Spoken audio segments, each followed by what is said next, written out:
In 2005, chamber leaders met at the Griffin Gate in Lexington and decided to write a strategic plan for the Kentucky Chamber, and it included the idea of creating a signature event. That early idea, that seed that was planted there, became the Business Summit. For 10 years, the summit has been held with the help of Bingham Greenbaum, the law firm that has helped present the Business Summit each year. It's grown. Leadership Kentucky now meets with the Kentucky Chamber each year at the Business Summit, and it has become the most prominent, most defining issues conversation during the entire year in the Commonwealth of Kentucky. Speakers on the first forum were James Carville and Mary Matlin.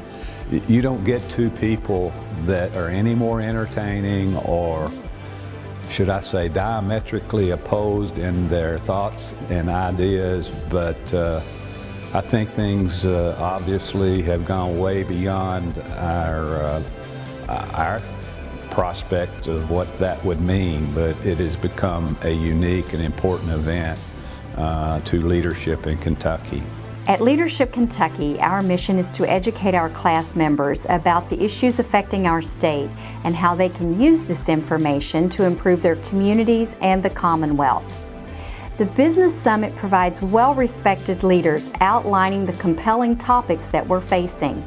Some of the speakers are controversial, but they're always enlightening and informative, which sparks great debate and discussion among our class members about their role in advancing Kentucky. It is a perfect opportunity for businesses to understand what is going on, what are some of the gaps that we have to pursue across the state, and how businesses can work with our state legislature to try to address some of these challenges for a better future for all of us going forward. I look at Dave Atkinson and the chamber staff and how they put together the material and put together the speakers to be able to highlight an opportunity. And I look at a lot of the folks that walk out of the Business Summit with the wheels turning and really getting the gaps that we have to try to go back and try to focus on and try to improve with their skills and with their expertise. The new Agenda for Kentucky project was born out of the discussion at the summit in its first year or two, and that has led to an emphasis on sustainable government, on education and workforce, on health and wellness of Kentuckians. The Leaky Bucket Report was something that has become a solid piece of the Kentucky Chamber's contribution to this Commonwealth, because it was a real close look at the trends, the financial trends of our state and how they affect other pieces of our state government, like education, our colleges and universities. The first time the words leaky bucket were uttered publicly by the Chamber was at the Business Summit.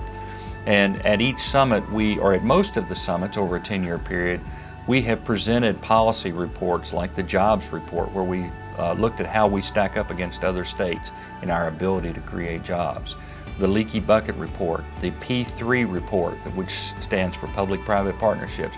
Those types of things were introduced at the summit in order to stir a discussion, to really stir the dialogue that would lead to policy reforms in the state and a better way of doing things in the future. I think that the Chamber has taken the position recently that not only did we want to provide information on where some of the gaps were, but we also wanted to provide sort of a roadmap or sort of a picture or a vision of what things could look like later on once we're able to address some of these challenges. So I'm pretty excited about being able to share that with the business community. You know, the motto of the Kentucky Chamber is uniting business, advancing Kentucky. And so the idea of pulling business people together and say, what are the top issues facing this state? What are we going to do about it? How much can the Kentucky Chamber of Commerce bite off and try to do on our own versus trying to get the legislature involved, the governor involved, other business leaders involved? Those are the kinds of things that are discussed each time the Business Summit is convened. And I think that has a strong future. I think it'll be here 10 years from now, 20 years from now. a half century from now. There's always going to be the need to bring business leaders together to solve problems.